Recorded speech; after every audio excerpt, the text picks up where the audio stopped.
Hey guys, good evening and welcome back to another installment of Mr. Eric Reads. Hope you've had a great Monday. I hope you've had a great Memorial Day. I do want to stress again though how important it is to take just a minute or two to quietly acknowledge and to remember those who have fallen in the line of service for our country that have blessed us with these opportunities to have such freedom, a 3-day weekend, all these things that we sometimes forget about what the price was for. So just take a moment to do so if you haven't already. Tonight's book is borrowed again from Miss Maggie Herman, and it's by Suzanne Williams, and it's called My Dog Never Says Please. And I can relate to this book because neither does my dog. So without further ado, let's find out why this dog does not ever say please here on Mr. Eric Reads. We just sat down for supper. I was hungry enough to eat Snow White's poisoned apple. "Pass the potatoes," I called out.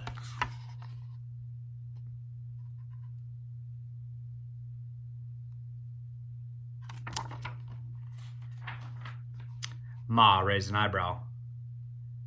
"Mind your manners, Jenny," she scolded. "That's no way to ask." Then my pipsqueak brother Jack piped up. "I always remember to say the magic word," he said, like he had a little halo over his head or something.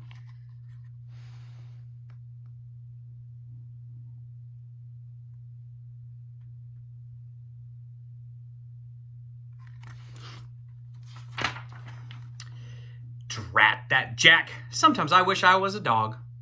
My dog never says please, and no one thinks anything about it. Easy life old Red has got, lying in the sun all day, barking at the crows and the cats, enjoying an occasional scratch.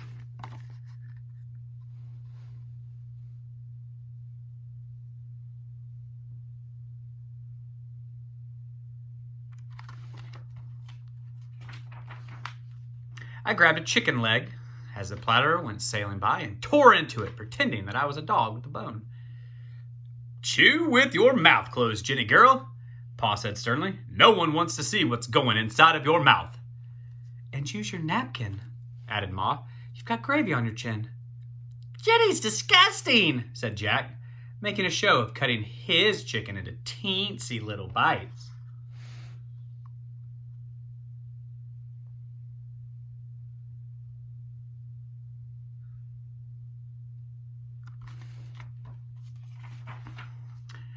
I spit out one piece of gristle and swiped at my mouth. Wish they'd all just leave me alone, I thought. Old Red eats with his mouth wide open, and he never uses a napkin. They don't pick on him. Why couldn't I be a dog? There was some of Ma's sweet-tasting, mouth-watering cherry pie for dessert. Mine was gone in less time than it takes to tweak Jack's ear.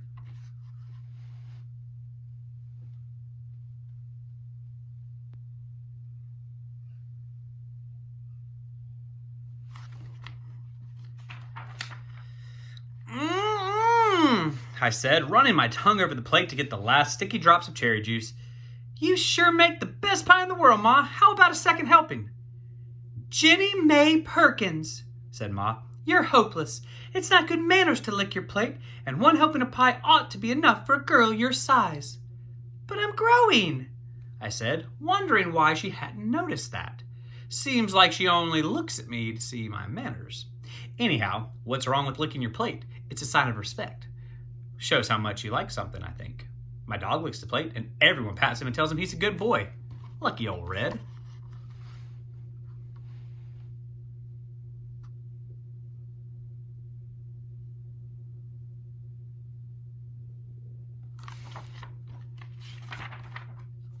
I excused myself and hightailed it out of there, fixing to grab my jump rope and go outside.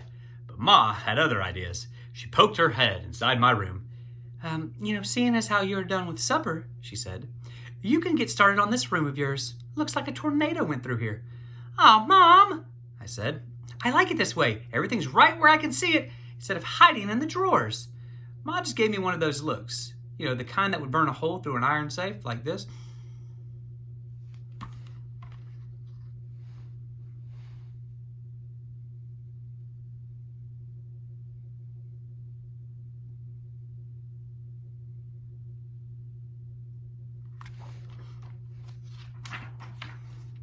While I was picking things up, old Red helped himself into my bed. He scrunched up the covers and settled down for a snooze. I scowled. "Why don't you get out in the yard and clean up your doghouse?" I told him, but he just stretched and rolled over so I could scratch his belly. What a life old Red has.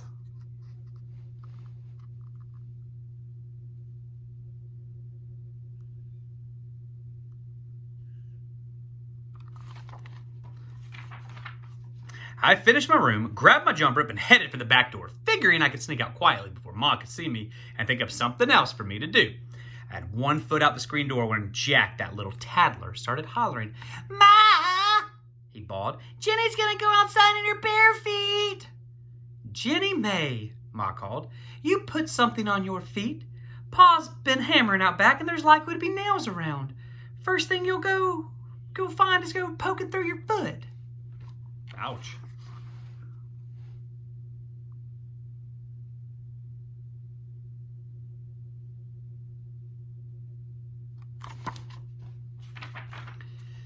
"Shoot, Ma," I said.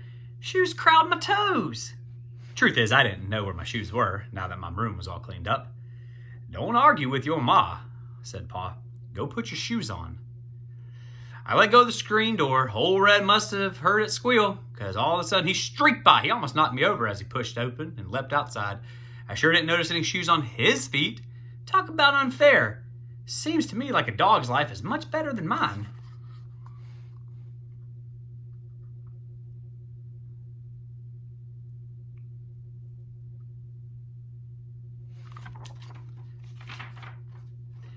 And the more I thought about it, the madder I got, till I finally just, sort of boiled over. "You treat old Red better than you treat me," I yelled, "correcting my manners and making me work all the time. I hate wearing shoes. I want to be a dog." Then, try as I might to hold them back, tears poured out of my eyes like a waterfall. Ma hurried over and laid her hand on my shoulder. Jack snickered, but Pa shut him up with a look. Pa scratched his head. "You want to be a dog?" "Yep," I said, still sniffling. "I sure do."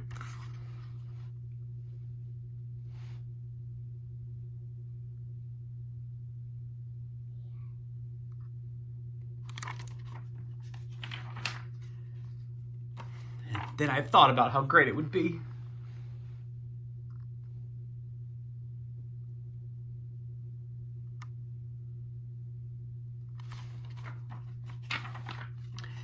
And that's how I, Jenny Mae Perkins, ended up sleeping in the doghouse, begging for scraps.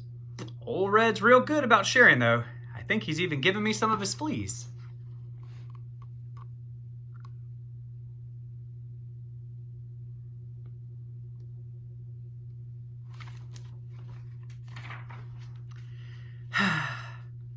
But I do miss Ma's cooking. Right now I can hear pork chops sizzling through the open window. Ma must be getting supper ready. Sure does smell good. Maybe she'll save a bone for me with a little meat on it. There's a lot of black clouds coming our way. Looks like it might rain. I wonder if this doghouse leaks.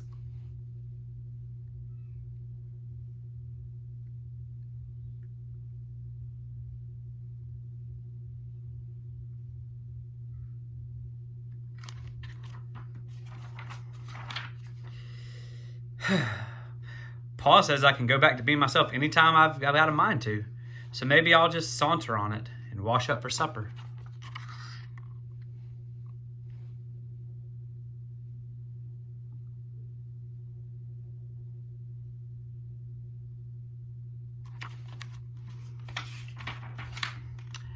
But if that brother of mine dares me to say even one teensy word, why, I might just haul off and bite him on the leg.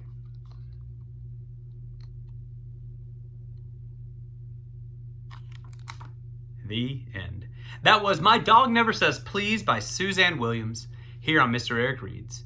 Thank you guys for joining me. As always, throughout the summer, I will be here with a book every day of the week. And on Saturday and Sunday, I will continue doing our live read for our pre-K kinder friends.